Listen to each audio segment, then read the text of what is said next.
तो दोस्तों आज का हमारा टॉपिक है रस। तो आज की इस वीडियो में हम आपको बताएंगे रस के प्रकार और सभी रसों के उदाहरण। तो चलिए शुरू करते हैं। तो दोस्तों सबसे पहले हम शुरू करते हैं परिभाषा से। तो रस किसे कहते हैं? तो इसका हम उत्तर जब लिखेंगे तो हम लिखेंगे जब किसी काव्य को पढ़ने, सुनने, देखने में पाठक या श्रोता, पाठक जो पढ़ रहा है और श्रोता जो इसको सुन रहा है, पाठक और श्रोता को जो आनंद की यानी जो आनंद को जो हम अनुभव करते हैं, अनुभूति होती है, तो उसे काव्य में रस कहा जाता है। तो फिर से दोहराते हैं, जब किसी काव्य को पढ़ने, सुनने अथवा देखने में पाठक और श्रोता को जो आनंद की अनुभूति होती है उसे काव्य में रस कहा जाता है। तो अब हमारा जो दूसरा क्वेश्चन बनता है वो है रस के अंग।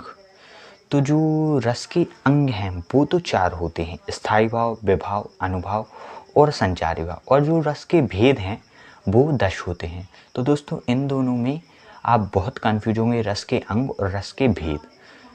तो अब हम सबसे पहले रस से शुरू करते हैं। तो जो हमारा पहला रस है वो है श्रृंगार रस। तो श्रृंगार रस के भी 2 भेद होते हैं, संयुक्त श्रृंगार और वियोग श्रृंगार।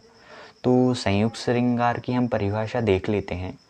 जब किसी काव्य में नायक नायिका के मिलने का वर्णन किया जाता है तो वहाँ पर संयोग श्रृंगार होता है। तो इसका जो उदाहरण है वो है, बतरस लालच लाल की मुरली धरी लुकाए, सोह करे भोहनी हंसे दिन कहे नट जाए। तो ये संयोग श्रृंगार का उदाहरण हो जाएगा। अब आते हैं हम वियोग श्रृंगार पर। तो इसकी परिभाषा हम लिखेंगे, जब नायक और नायिका के बिछुड़ने का वर्णन किया जाता है तो वहाँ पर वियोग श्रृंगार होता है। तो इसका उदाहरण लिखेंगे, आँखों में प्रिय मूर्ति थी, भूले थे सब भोग, हुआ योग से भी अधिक उनका विषम वियोग। तो ये वियोग श्रृंगार का उदाहरण हो जाएगा। अब जो हमारा दूसरा रस आता है वो आता है हास्य रस। तो हास्य रस का स्थायी भाव हमें पता है हास। तो इसकी परिभाषा हम लिखेंगे, सा हृदय के हृदय में स्थित हास नामक स्थायी भाव, विभाव, अनुभाव, संचारी भाव से जिस रस की पुष्टि होती है वहाँ हास रस होता है। तो अब हम इसका उदाहरण देखते हैं। तो जो सबसे पहला है वो बहुत ही प्रसिद्ध और बहुत ही इजी उदाहरण है। वो है, बंदर ने कहा बंदरिया से चलो नहाने गंगा, बच्चों को छोड़ेंगे घर पर वही करेंगे हुड़दंगा। तो एक तो ये उदाहरण, एक जो दूसरा उदाहरण है वो है, जब धूमधाम से जाती है बारात किसी की सजदर कर, मन करता है धक्का दे दूं दूल्हे को, जा बैठूं घोड़े पर। औरत का चक्कर बाबू भैया, औरत का चक्कर बहुत बेकार होता है। सपने में मुझको अपनी शादी होती दिखती है, दुल्हन बरमाला लिए आगे बढ़ती है, कमबख्त तभी नींद खुल जाती है। तो ये हमारा दूसरा उदाहरण हो जाएगा। अब जो हमारा तीसरा रस आता है वो आता है करुण रस। तो जो करुण रस है उसका स्थायी भाव होता है शोक। तो इसकी परिभाषा हम लिखेंगे, सा हृदय के हृदय में स्थित शोक नामक स्थायी भाव, विभाव, अनुभाव, संचारी भाव से जिस रस की पुष्टि होती है वहाँ करुण रस होता है। तो इसका जो उदाहरण हम लिखेंगे, जब राजा गए सिधार, रानी शोक शमानी थी, खूब लड़ी मर्दानी वह तो झांसी वाली रानी थी। तो ये हमारा करुण रस का उदाहरण हो जाएगा। तो अब हमारा जो अगला रस है वो आता है रौद्र रस। तो इसका जो स्थायी भाव है वो है क्रोध। तो इसकी हम परिभाषा लिखेंगे, सा हृदय के हृदय में स्थित क्रोध नामक स्थायी भाव, विभाव, अनुभाव, संचारी भाव से जिस रस की पुष्टि होती है वहाँ पर रौद्र रस होता है। तो इसकी जो उदाहरण है वो हम लिखेंगे, श्री कृष्ण के सुन वचन, अर्जुन क्रोध से जलने लगे, सब शोक अपना भूल कर करतल युग मलने लगे। तो अगला जो हमारा रस है वो है वीर रस।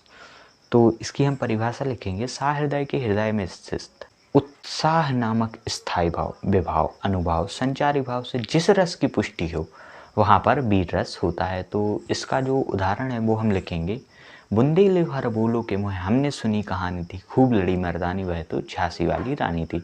तो ये इसका उदाहरण हो जाएगा। तो जो हमारा अगला रस आता है वो आता है भयानक रस। तो इसकी हम परिभाषा लिखेंगे, सा हृदय के हृदय में स्थित भय नामक स्थायी भाव, विभाव, अनुभाव और संचारी भाव से जिस रस की पुष्टि हो वहाँ भयानक रस होता है। तो इसका उदाहरण हम लिखेंगे, मैं सन्नाटा हूँ, फिर भी बोल रहा हूँ, शांत बहुत हूँ फिर भी डोल रहा हूँ। तो ये इसका उदाहरण हो जाएगा।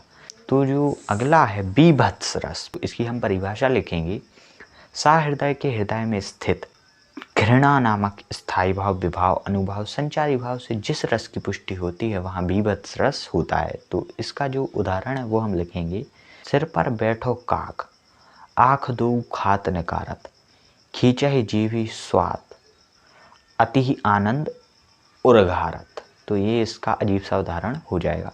तो जो 8वां रस होता है वो है अद्भुत रस। तो इसका जो स्थायी भाव होता है वो होता है आश्चर्य। तो इसकी हम परिभाषा लिखेंगे। सा हृदय के हृदय में स्थित आश्चर्य नामक स्थायी भाव, विभाव, अनुभाव और संचारी भाव से जिस रस की पुष्टि होती है वहाँ पर अद्भुत रस होता है। तो इसका जो उदाहरण है वो हम लिखेंगे। हनुमान की पूंछ में लगन न पाई आग, लंका सारी जल गई गए निशाचर भाग। तो ये इसका उदाहरण हो जाएगा। तो जो हमारा 9वां रस आता है वो आता है शांत रस। तो शांत का जो स्थायी भाव है वो निर्वेद है। तो इसकी जो परिभाषा है वो हम लिखेंगे।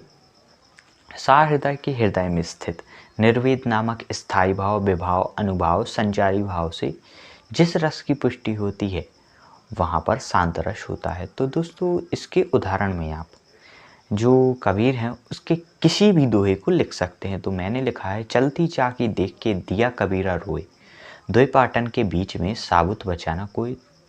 तो ये शांत रस का उदाहरण हो जाएगा। तो दोस्तों हमारा जो आखिरी रस है वो है वात्सल्य रस। तो इसका हम परिभाषा लिखेंगे।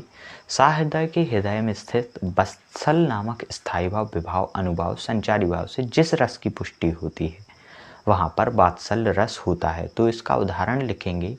मैया मोरी मैं नहीं माखन खायो। तो दोस्तों ये थे हमारे कुछ रस के उदाहरण और रस की कुछ जानकारी। तो अगर आपको ये वीडियो अच्छी लगे तो इस वीडियो को लाइक करें और चैनल को सब्सक्राइब करें। धन्यवाद।